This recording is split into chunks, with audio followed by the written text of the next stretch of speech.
Qui tutto bene, siamo arrivati da Ravenna dove abbiamo incrociato di nuovo gli alpini del battaglione Benzone e abbiamo fatto la serata con loro.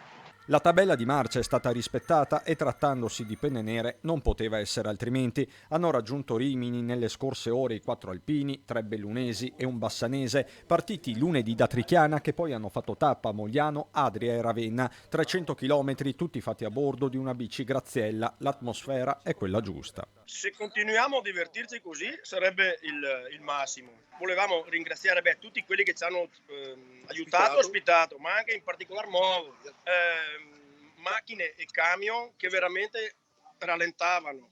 Nella peggiore delle ipotesi ci passavano a 2 metri per evitare di urtarci, quindi bravi.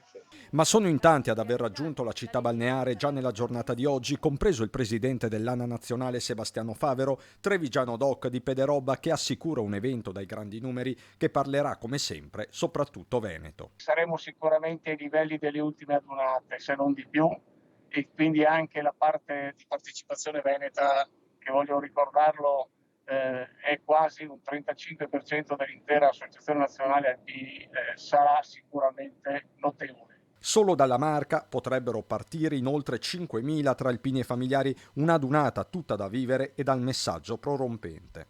Tornare a riconciliarci con tutto quello che abbiamo dovuto passare in questi 2 anni di pandemia. Purtroppo, voglio ricordare, non è ancora una cosa finita da un lato, e dall'altro questa guerra che è scoppiata in Ucraina vicino a noi veramente ci rattrista.